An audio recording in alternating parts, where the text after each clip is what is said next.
Hello, hello, hello. How are you today? Hey, Excellent.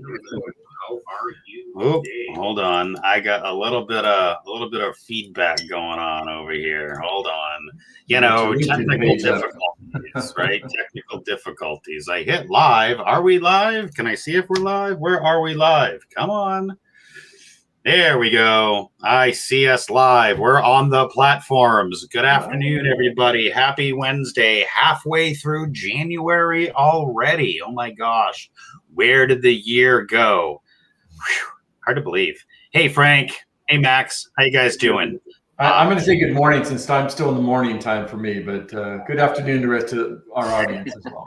I always have to remember time zones, right? Not everybody lives in the Eastern time zone. Only the important people do. So there, the rest of us, we could live other places. So exactly.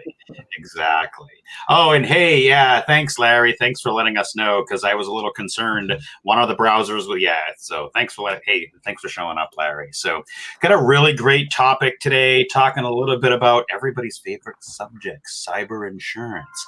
But before we get into that, I would like to introduce our guests. Max, come on up and say hello. Tell us a little bit about who, what, where, when, how, why.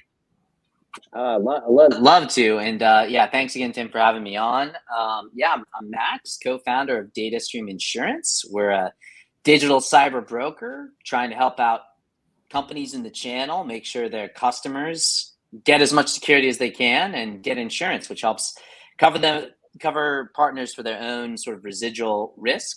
And insurance is becoming a really interesting topic for also influencing sort of security spend in general. So happy to chat a little bit about that today and excited to chat. Awesome. Well, thanks for being here. And obviously, no introduction needed. Frank, hello, Frank. Say hello. Not to you, anyway, but anyway, to the rest of our audience, good morning, good afternoon. Frank Romani, VP of Alliances and Channel Partnerships for IGI, and otherwise, more people here probably know us as Nodeware, our product, our SaaS vulnerability management tool, continuous monitoring and remediation tool for MSPs in particular, and there's clients of all different sizes. We also work with penetration tests and other sort of professional services around cyber that if we get into here, we'll talk about. But I've been in around the channel for a long time. Worked a long time with at Intel and Apple before that. So I've been very hardware focused in the last few years. Really switched to software. So really building this level of interest and participation in the channel, evolving towards software has been a really fascinating evolving state here. So happy to be on and look forward to our discussion. Thanks, Frank. Thank you so much. And of course, I'm Tim Golden, founder of Compliance Risk, soon to be Compliance Scorecard. I say that literally week after week. I've been harping on our dev team and our marketing team. Let's get compliancescorecard.com up and running as quickly as possible. Hopefully, we'll be there in the next couple of weeks. But anyways, founder of Compliance Scorecard, where we help MSPs govern and put out cybersecurity and compliance best practices and help you gain operation efficiency. Yeah, that's a big word. We just help you with the compliance. I'll leave it at that. So today's topic is all about asset management, cyber liability insurance. I feel like we need to just kind of always level set, maybe Max, you can talk for a second or two about cyber insurance, right? About why do we care and what the deal is. We've been harping on it for years and years. Kind of recap us a little bit about where the industry is and what y'all are looking for. Yeah, no, happy to. I know people are probably everybody listening to this knows everything about cyber insurance because it's such a sexy topic, up there with Kelsey and Taylor Swift's dating life and things like that. But for anybody, if you've been living under a rock and don't know the ins and outs of it, cyber insurance is a relatively new product in the insurance space. Kind of the very first insurance products for cyber related things started popping up in the 90s, but these were really, really bespoke, specific policies that were really just getting their legs under them to try to figure out how do you actually have a layer of risk mitigation for this growing interconnected technological space. These products continue to grow and evolve and learn more as policies and claims came in. And I think around the 2010s is really when you started to see a much more standard product emerge. Although even, in that era, there was still a lot of variability. But, there was a big expansion in the 2010s and onwards. And we've just seen capacity and kind of overall premiums grow pretty rapidly. Back in 2017, there was about $4 billion-ish of premium globally, and I think we saw this grow to about 16 billion by 2023. So this really is a space that keeps picking up and picking up. We don't think cyber insurance as a field is probably going to slow down as sort of the general trends of businesses digitize further. Companies that used to barely have a digital footprint at all are now kind of assumed to have some basic tech stack infrastructure that just opens themselves up to risk that didn't used to be there. So this is becoming less of a big enterprise type of concern, which is what it used to be back in the mid 2015s, to something that, SMBs are now being frequently targeted as the lower hanging fruit by attack groups. So cyber insurance exists as a product like any other insurance product. You pick a limit and a deductible, which kind of gives you coverage terms, just like a life insurance or a car insurance policy would. And depending on the security of your organization, you can get very different prices and quotes, which is where I think there's some interesting conversations today that we can kind of have around how asset management can help make sure you're in the best possible position to get the best price you can on insurance, and also make sure you get the widest array of quotes possible. Because what we see in the industry in general is that as people learn more about what is a good risk versus a bad risk, insurers are going to ask more questions around where they think they'll get a good indication of where to be willing to extend their coverage or not. And so that's a quick 101 maybe in insurance, but happy to dive in deeper on any of those points. So let's level set here, right? So when I was in my MSP and we would deal with the HIPPO clients, and we would always try to push to them like 2FA, update your stuff, get better secure, yada, yada, yada. And they would always say, I don't need that. Insurance will cover it. Well, at least from what I'm hearing, right? And, you're more of an expert than I am, right? That's fine.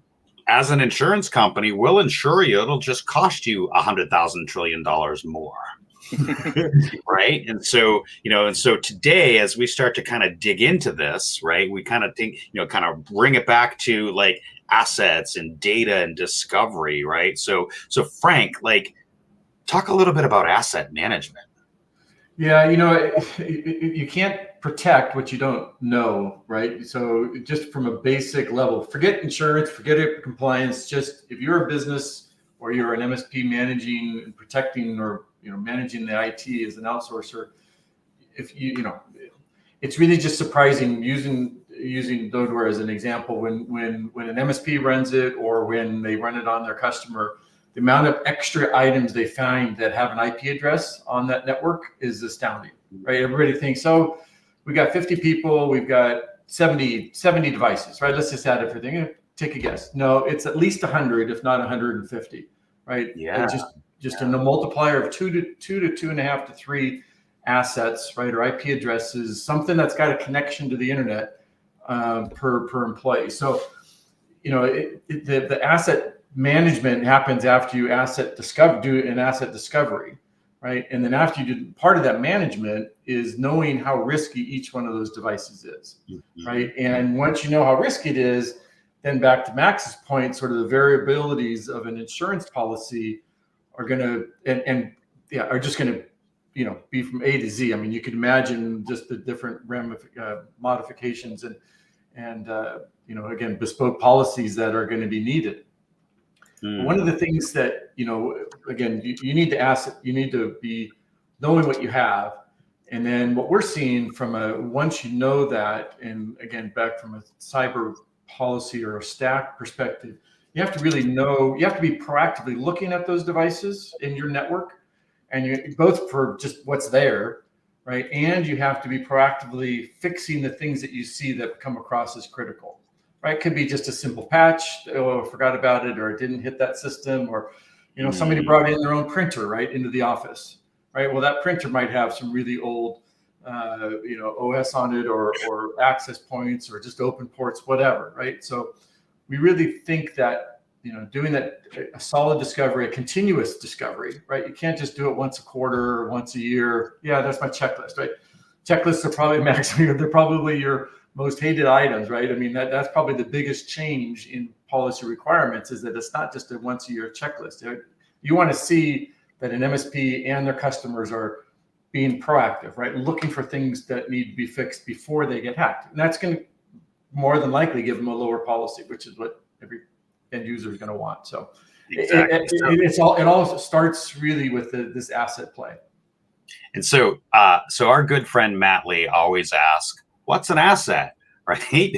and I love how Matt kind of throws that out there all the time. I reposted that on his behalf because he says it all the time. But let's break down a little bit about what you talked about, right? So discovery, right? So I have a bunch of different tools. I beta test stuff, I proof of concept stuff, try to figure out how to best help our MSPs with the tool sets that are out there. And for grins and giggles, I went and grabbed a free software that can be used called Run Zero and ran that on my internal network just to see, what do I have for assets in my own house?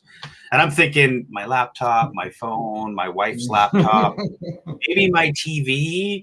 And by the time it was done, there were 65 IP connected devices in my house alone. And I was like, hold on a minute, Tim, eat your own dog food and identify your assets and deal with them. And so the very first part of this is, like you were saying, Frank, asset discovery. Exactly, Paul. What is an asset, right? And it's not just, and we'll get into this as we get deeper. Like, it's not, and thanks, Paul, for that comment. It's not just the things connected with an IP address. Yes, that is a huge gap in the space, but it's also the people interacting with those things and how the internet can interact with those things. So if I think of my home network and my 65 devices, and then the 2 humans, that's 120, if I do math real quick, potential pitfalls, or whatever the math works out, right? 65 times, yeah, you get the math. I'm not good at math. But you get the idea. Is we have hardware assets, tools like Nodeware, tools like Run Zero that I played with at home. I do all these proof of concepts to help with discoverability, right? To find that stuff. But as Matt said and Paul pointed out, what is an asset? There's more to it than just the devices, but I want to kind of keep today's conversation on that devices, right? Because we could talk about human assets, right? Where are our people? We could talk about software as assets, right? And as we dig into this, devices do have software, and software is vulnerable. And it all goes back to Max talking about risk.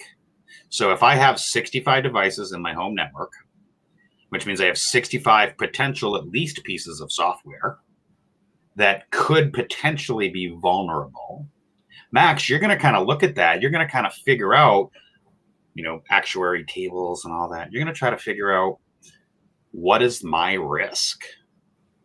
And then you're going to base your quotes on all that stuff. Is that correct, Max? Yeah, and where I think it gets even a little bit deeper as well is that this frequently comes up in the insurance conversations. Generally, this fearfulness at times around claims actually being paid out. And one of the I was going there. Yeah. So I think in particular, asset management has a real direct tie here, because I think it's a great question, sort of defining an asset, but let's even start really simple. The simplest question could be, if I actually have a claim, what are the things my insurance company is going to check from a due diligence perspective that actually shows that the answers I gave on the security audit, which got me the price that I paid for, are justified? And if it turns out that there's a whole bunch of pretty low hanging endpoints and devices that you didn't even sort of keep track of, that oops didn't have the firewalls or other protective services that some of your other network did. That can look quite bad from the auditor's perspective.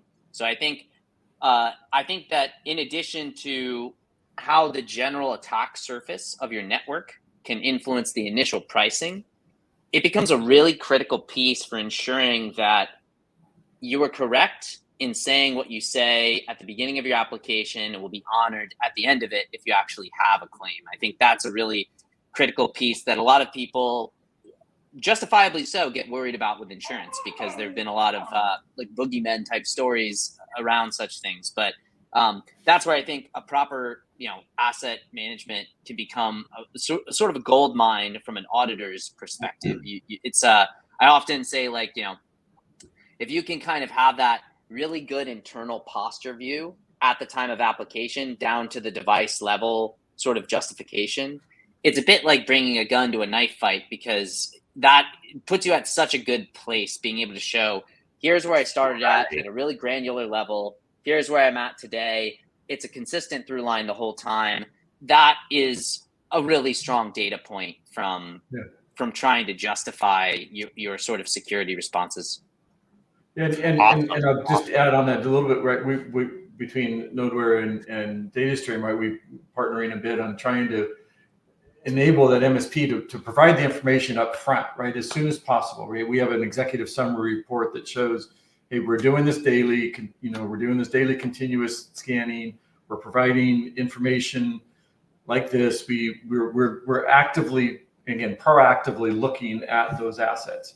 So, that it's all about upfront disclosure, if you will, and then the follow through on it, right? I mean, you could.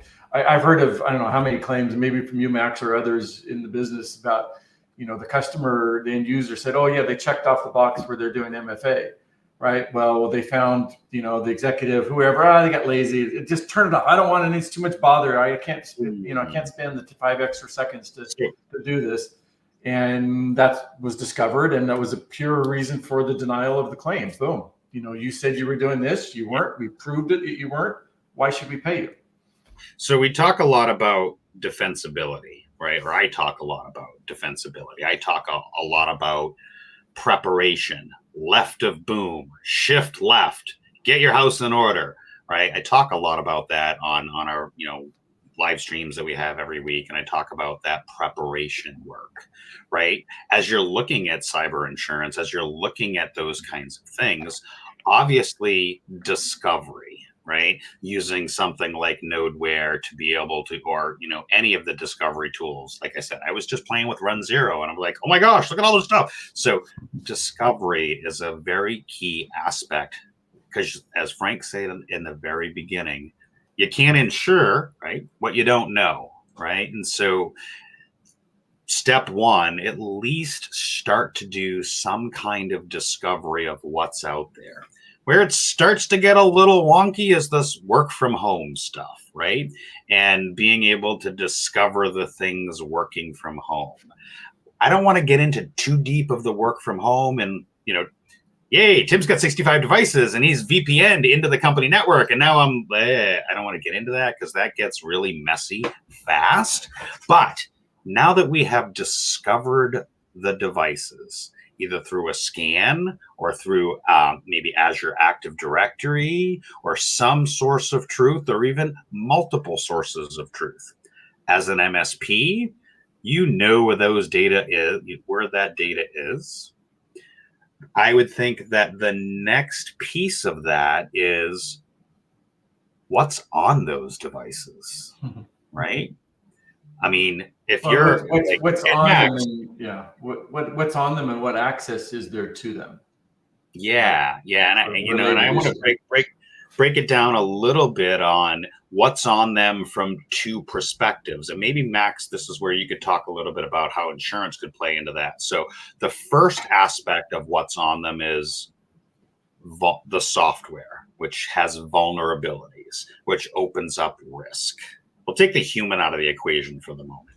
And the second piece, which we'll get into in a few minutes, is the data and discovering the data. So Max, when you're kind of working through an insurance policy and you're kind of interviewing a customer, do you ask questions about software vulnerability management, any kind of that vulnerability management stuff? Yes, absolutely. And so just taking a little step back, where right now what DataStream does is we're a digital broker. So we integrate into 30 plus different carriers, and we sort of are beholden to the questions they think are important from security. And right from, again, what these insurance companies think are incredibly important from a security perspective, we have multiple questions around patching cadence, vulnerability management. And we know for a fact a lot of these carriers are also starting to use, or have been using for several years, external scanning services themselves. They're trying to almost do a sort of a pre-insurance check as a bit of like a hygiene assessment before writing some policies. That's been around for quite a while. And similarly, there's been quite a lot of good, work around some of the biggest breaches that have ever happened, right? And the costs of those breaches. Not surprisingly, the number of data records has a significant impact on the total cost of various breaches. So this has become a part and parcel question as well. How many PHIs, how many PIIs, how many PCI records do you have in your network? And like you said, this is just where you put yourself at a little bit of risk if you don't have a good answer for justifying whatever you put down. Maybe you're, again, an ice cream shop and for a fact you don't have anybody's health information. Put down zero and you're fine probably. But were you just on my dev call a few minutes ago? Because prior to that, I had the dev team on, and we were talking about this and we're talking about that and policies and procedures and building stuff into our software. And literally my developer was like, well, if you're an ice cream shop, and I'm like, Max, you were listening in, weren't you? One of my 65 devices must have been live streaming to you. Yeah. It's very funny that you mentioned the ice cream shop. I hacked your washing machine while you weren't aware of it and listening. My fridge, in, but, right? Yes, my fancy coffee maker. High level. Carriers are actively paying attention to external vulnerabilities on networks, and if they do an audit and you said you patch every 2 weeks critical vulnerabilities and they find some really old vulnerabilities still sitting on your network, sometimes those are indicators that wasn't seemingly answered appropriately. Because if you've got 2018 vulnerabilities, there's arguments to be made there that, well, you might not be checking every 2 weeks, because I think 2018 was a lot longer away than that. And similar thing for records. Yeah, let's pull that back a little bit. So Frank, right? So we know that Nodeware does vulnerability scanning, right? There's lots of tools that can do it. The Qualisuses, the Nexuses, the blah blah blahs, the Volsca. There's tons of things that can do it, right? So with Nodeware, right? I believe that you have like that ongoing, like 24/7 kind of thing. Is that correct? Yeah, exactly. There's two parts to that. One is, the quick answer is yes. We are looking at every asset, however we want to define back to that asset. But every asset that we're managing or identifying, it's being rescanned every day against every known vulnerability, right? That's published by Microsoft, Cisco, Adobe, you name it, right? All those, they're published. We have databases that we pull from, just like the others do. But what's unique about us is that we actually can do it daily. So whenever an MSP or their customer comes in and looks at the data, they know that it's never more than 24 hours old, which is a huge plus, right? They haven't had to schedule it. They haven't had to think about it. They just know whenever they come in, it could be 2 minutes old. It could be 23 hours old, but they know it's within the last 24 hours. So that's a huge element of preparedness. Yeah. And so again, back to Max's conversation in the very beginning, find the devices, right? Both of you said that. Scan the network, figure out what's out there, right? Find the IP address assets. We use that word. Find the connected assets for now, because I don't want to get into too deep on what's an asset. Great. Now that we found them, that next bucket of thing for insurance purposes, how risky are they? How vulnerable are they? Are you still running Windows XP with no firewall directly connected to the internet? yeah, that's a problem. Yeah. Well, and that's part of our classifications, right? Is critical vulnerabilities, high, medium, and low, right? So the account, and again, Max, this is probably to the insurance carriers in their reviews of a claim, right? They're looking what are you doing, right? How are you being proactive? Are you addressing the most critical issues first, and just you knock them down as you go? But as long as you're making progress, right? You're making an effort, right? That's a huge piece, right? And however you're doing that, just identifying, being, going in and just addressing those criticals. Right, we're enabling one piece this quarter, a new feature coming on where the MSP in the tool can find it, can get a recipe, but they can actually go and just patch it right there or remediate. Just hit the button and it goes and does what it's been described and prescribed to do. So again, just that much more instantly, proactively addressing the issue and not waiting. Oh, I'll get to that next week. No, you know what? There's too many attacks coming from every different angle that you can't afford to do that anymore. So that's good. So patch remediation, great stuff, right? Max and insurance carriers probably going to love that. They'd be able to prove that, right? Back to building that defensibility, back to building that body of evidence and showing your due care, especially to your insurance carrier. Like, I'm doing what I'm saying I'm doing. Great. And I can prove that, with various tools in the industry. Good. Now, we've identified the assets. We've identified an area of risk, which is software. I want to move a little bit more into the other area of risk. Max, you said this, PII, PHI, data discovery, right? And I want to kind of share this real quick. For those of you, for those of you that are looking for or trying to understand, great, we know where the machines are. What about the data of those machines? And so this is InfoGPS. It's a good friend of mine, Paul. They're doing some great work on data discovery, helping to I tend to not try to plug products, but data discovery for Max's purposes, right? Tell me what's on the devices. infogpsnetworks.com, head on over there. But I want to talk a little bit about the data aspect, right? I was looking at a calculator the other day. There was this healthcare organization that had 1 million records that were exposed, unauthorized access. And I was kind of doing the math of the cost per record, breach, blah, blah, blah. And it turned out to be like a $5 million nugget it's going to cost them to get out of that. Max, is your insurance company going to cover that? Probably not. I don't mean your insurance, but I mean in general, right? So your healthcare company, go back to the MSP. You're trying to get your healthcare org to do a thing. And they're saying, no, insurance is going to take care of it. Okay, well, a million records released. It's a $5 million nugget to fix. Okay, Max. Now what? Yeah, well, I think this is, again, where it kind of bleeds into where requirements are sort of headed at this moment.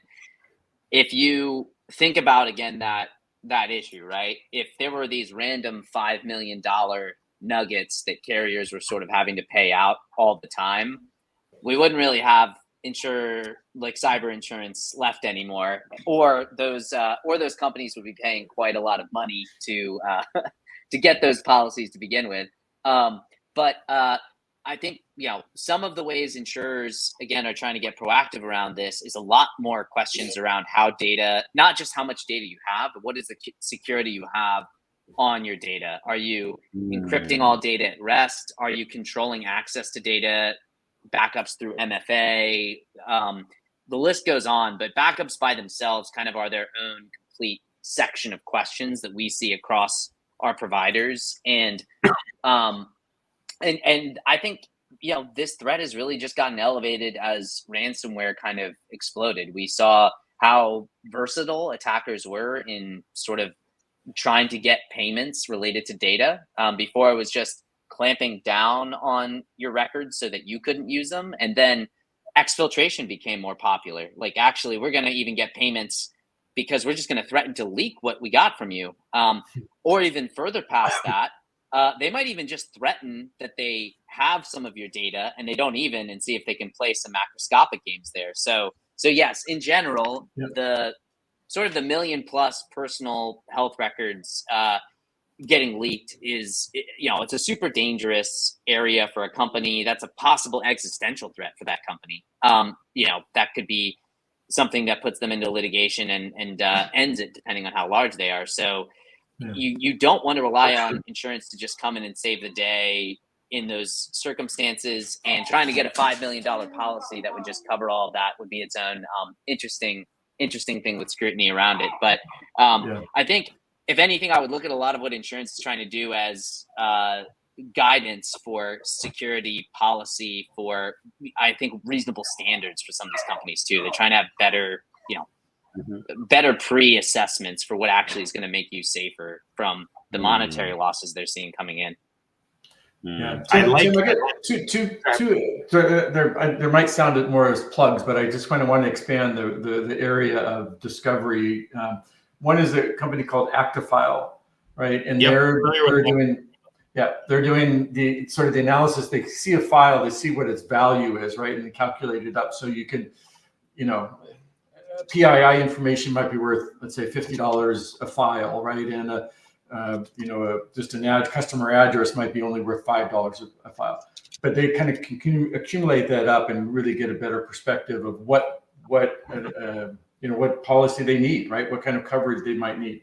The other tool, we really track the hardware and the software that's on that hardware from a vulnerability and risk level.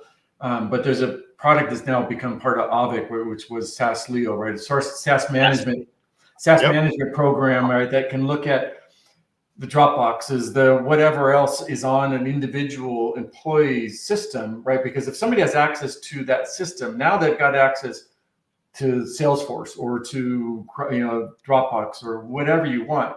Now we're talking some really serious, scoping and expansion of the possibility of the data and the discovery. So just those are other tools to kind of think about in this mix that I think are valuable to know.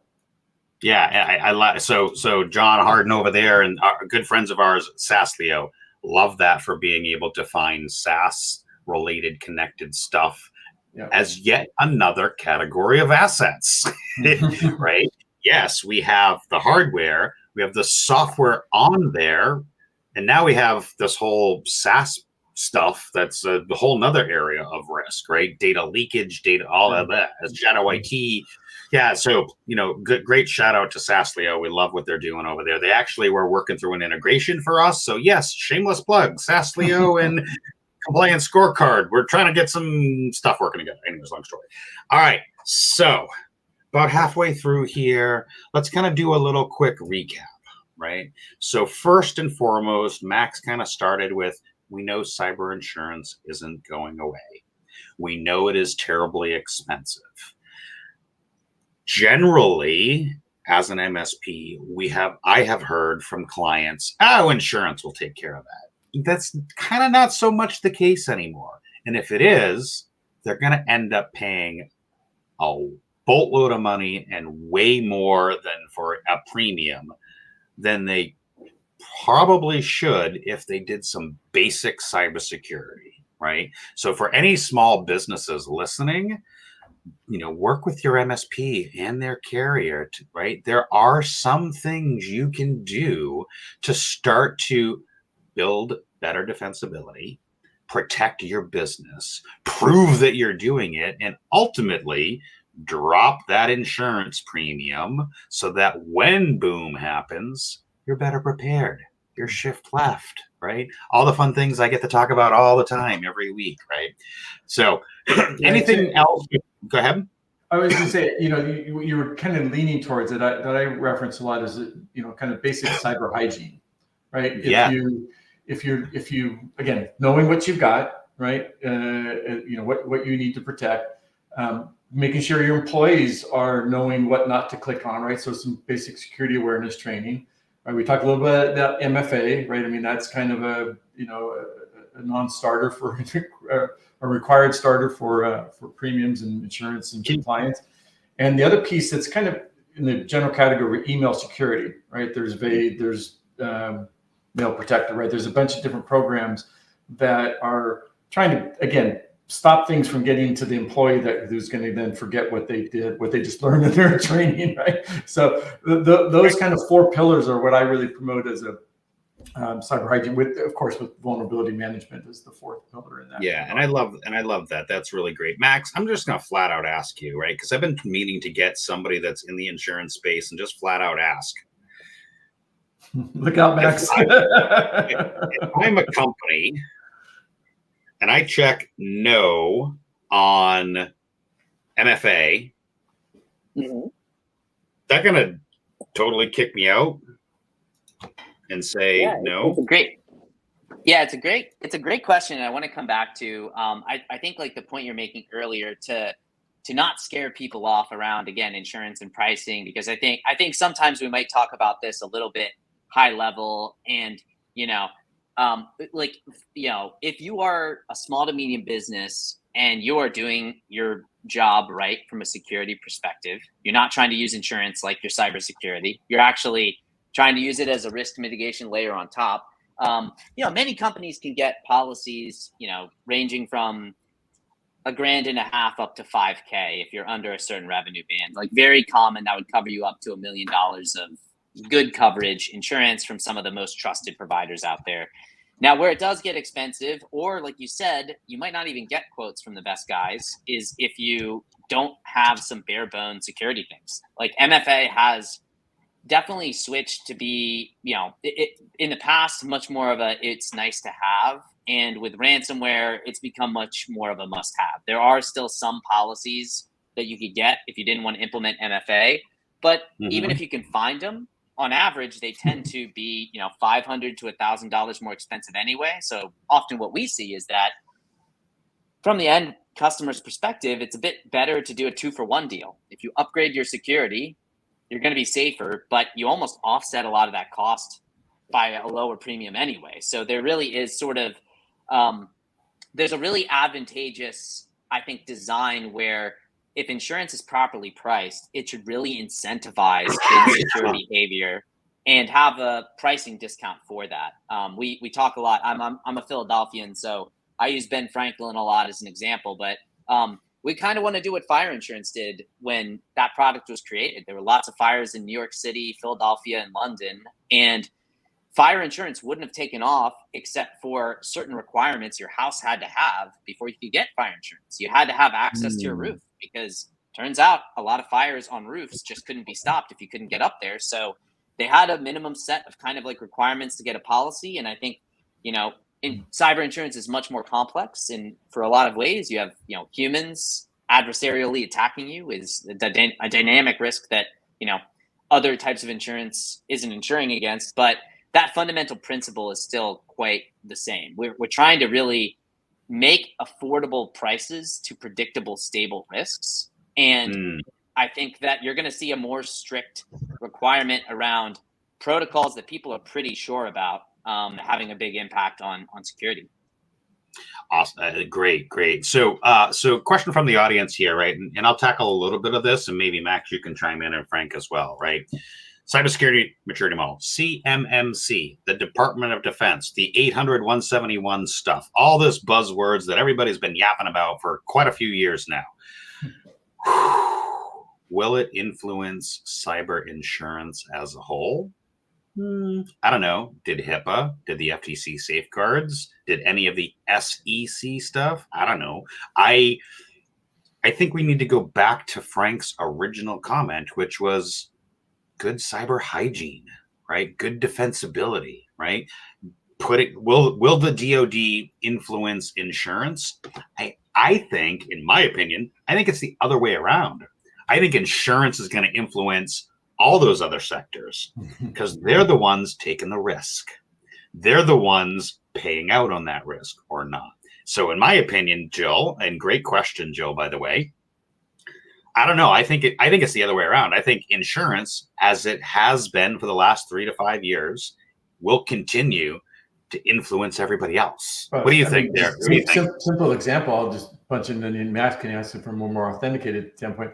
The seatbelts. right? Seatbelts weren't required until the insurance companies didn't like paying out on injury claims from car accident. So all seatbelts proved that they were less risky, less payout. Let's make that a mandate. So there's no difference here, I don't think, right? It's the same in that same model. Oh, Frank. So are you reading my posts? Because I literally just put something up not too long ago talking about seatbelts and how the yeah. So Max, he hacked your toaster. So yeah, perfect. No, yeah, I think if we were to talk about the people right now, again, cyber insurance for small businesses, it still is a relatively green space. In terms of the fraction of SMBs that actually have what we would call a good standalone cyber insurance policy, it's less than 50. It's well less than 50% of all the SMBs in the United States. What we see, though, are that there are let's say, two flavors of companies. There are companies that are becoming aware of cyber insurance as a really good risk mitigator, so they're trying to get it. But on the other hand, there are companies that might not have cared about cyber insurance, but they do care about earning money. And somebody that they have a contract with is requiring cyber insurance. And we've seen that group grow quite a lot. So I think it's an interesting question to think about, again, how various security models in different verticals are going to mandate cyber insurance uptake. But I think it's just an absolute given that it is going to become more common for various contracts or spaces or geographical zones to pass laws or pass norms that require a certain amount of insurance as just a new baseline for them to feel comfortable kind of from that third party liability perspective. And again, that's where we've seen a decent amount of our own customer flow, is that people, first time buyers, because of such sort of compliance regulations. I'm sure this is stuff that you could probably speak to as well, but this is what we've seen. And I would be shocked, like in Frank's example, if you have sort of provable metrics that say having this reduces cost and increases sort of stability, I think over time you're going to see it become a higher, more again, to even take it one step further, car insurance, right? You basically have to have that legally now. We're obviously not at the case where every SMB has to have cyber insurance to be a legal entity, but you could imagine it going more in that direction as time moves on. Yeah, and I would interject as well, if you're doing work with the federal government somewhere in that supply chain, right? To go, to kind of go back to the CMMC DoD question, right? They're going to require you to have insurance, period. Right? Not only are they going to require you, they're going to have minimal limits, right? Without, full disclosure or whatever, some of the work that we were doing required us to have a $5 million policy in place, right? Good luck trying to afford a $5 million policy when you're not doing the things that they say you should be doing. Max is going to look at that and go, you got no 2FA, you're running Windows XP without a firewall, directly connected to the internet while running IE4. Yeah, you want a $5 million policy because you're required to do it? We'll give that to you for $4.9 million. Right. And so to answer the question that Jill posted about cyber insurance and relating to government work or DoD work, they're going to be required to have insurance policies, and there's going to be limits that'll be in place. What those are, obviously, at the contract level, but they'd be happy to go over to Max and get a quote, right? Because that's what Max does for a living. So I really do think that I talk about compliance. I talk more about insurance because what's really happening is insurance is driving the compliance components. At least that's what I've been seeing in the last 3 years. Let's make a little bit of a shift here with 15 or so minutes left. I want to talk about great. So we found the assets, we found the software, we found the data, right? We've discovered that we need a policy because the DoD asked us for it. Great. Max, when I put this all together and I want to build that, I want to lower my rate. That's at the end of the day. I want to have the best insurance possible for the least amount of money. How do I give that? How do I present that to you? How do I document that? How do I deal with that for insurance?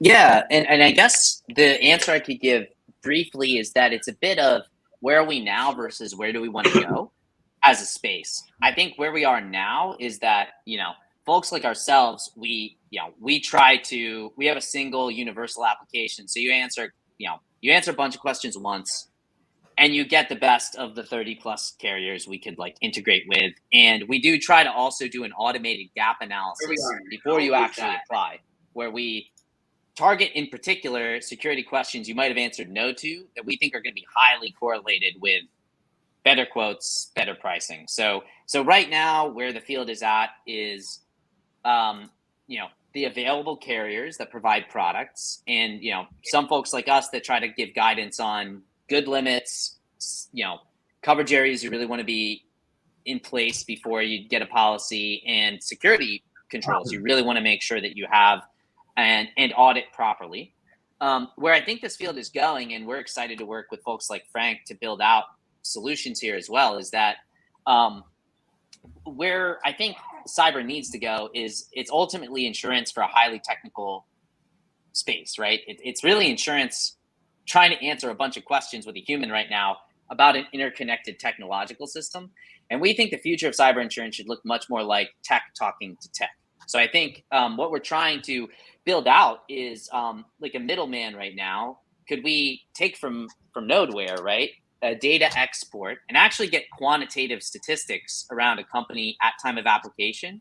So instead of saying yes to a binary question, you'd actually have an artifact with like this many devices out of this many total satisfy this thing, and these are the actual firewalls, or the actual security services we found on these endpoints running against XYZ.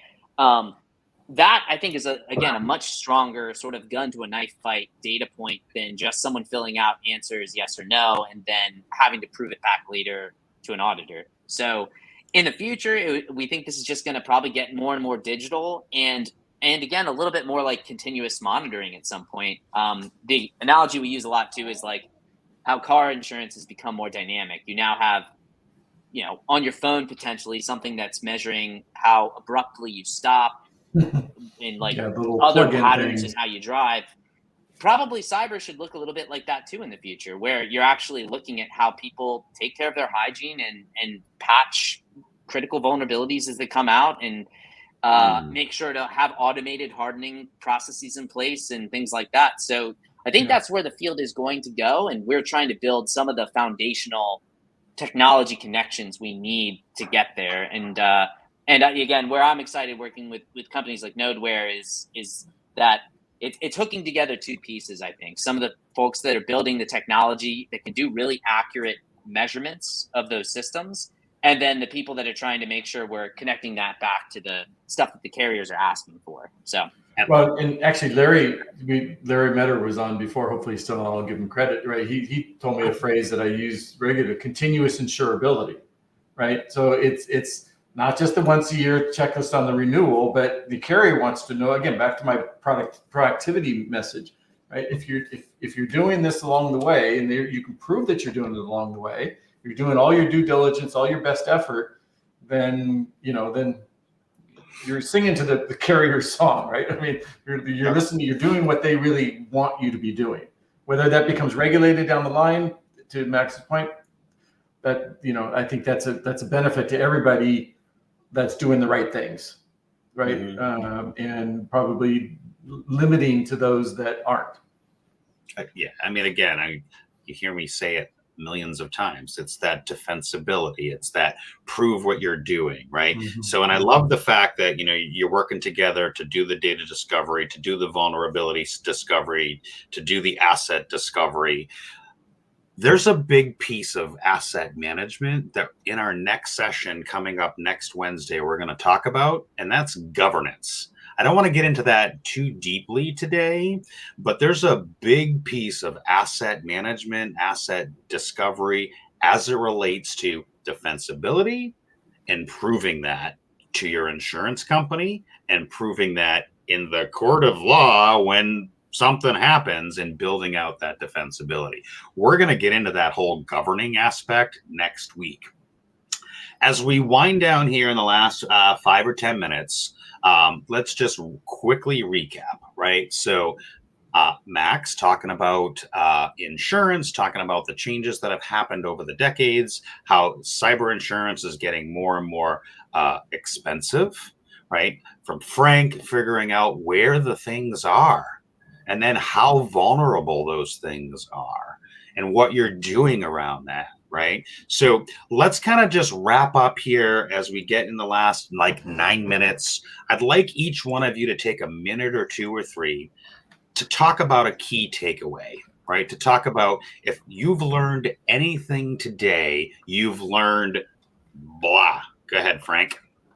Oh, Put you on the spot. Yeah, I think the one thing, well, I think it's just a combination of things that it isn't, there's no magic pill, right? There's no magic elixir here that's going to fix everybody's woes and enable them to get insurance. But I think, we've all kind of said that quote back to you, Tim, defensibility, right? I mean, just knowing what you know, acting on it, and not sticking your head in the sand and waiting and pretending that you don't have a risk, particularly if you're an MSP. If you're not, again, looking at this on behalf of your customers, when they do get hit, then you're going to get fired just because, right? I mean, so you're trying to job protection as well as doing the right thing for your customers. So I think all of us are in that same vein of trying to provide a value to who's paying our bills, right? Who's writing us checks. I love it. I love it. All right, Mark, your one key takeaway, my friend. Well, how about Max, not Mark? Did I say Mark? I have been doing that all darn day. Mark, Max, Matthew, John, Tom. Hey, you. Yeah, Sorry. Max didn't quite make the Gospels, I think, but yeah, it's but the K and the X together, they look close. I am highly dyslexic, living in an acronym world. So 3-letter things don't like. No, it's fine. It's fine. I think like again, one of the it was interesting hearing Frank just talk about again. Like, I'll say it this way: the insurance industry has grown a lot. We're still really trying to figure out how to more accurately measure cyber risk in economic terms. That's an ongoing, interesting problem.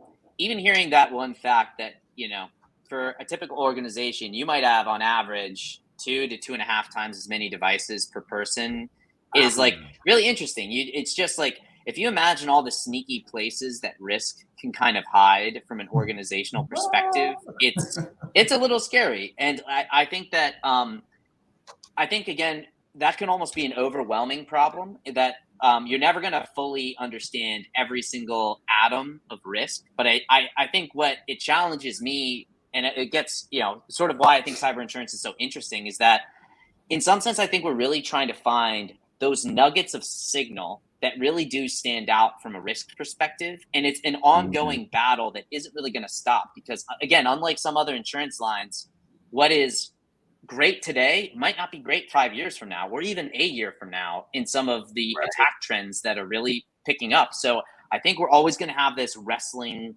dynamic risk problem, and we want to have the best dynamic risk assessment machine that we can possibly build.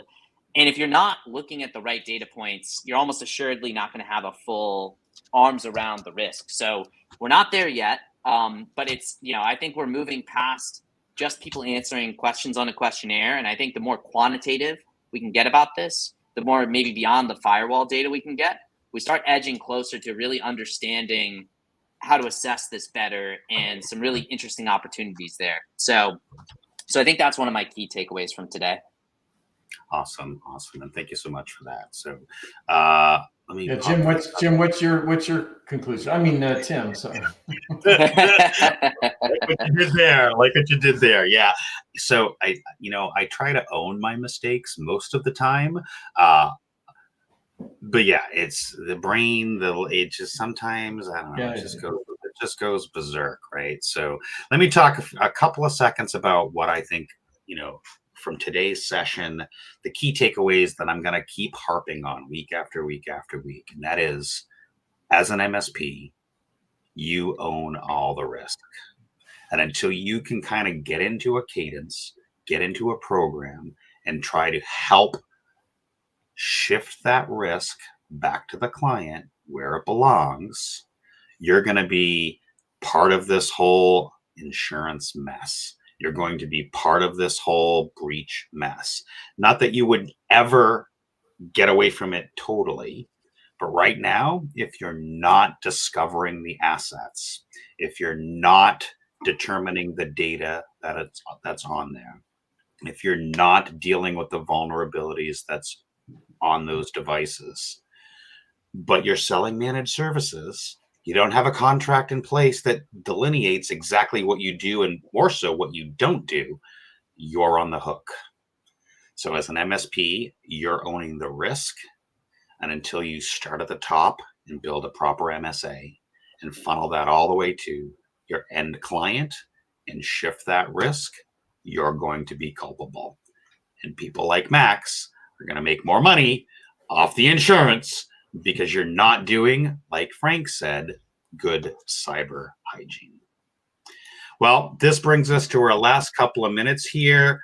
Any last thing you might want to share before we talk about what's coming up next week?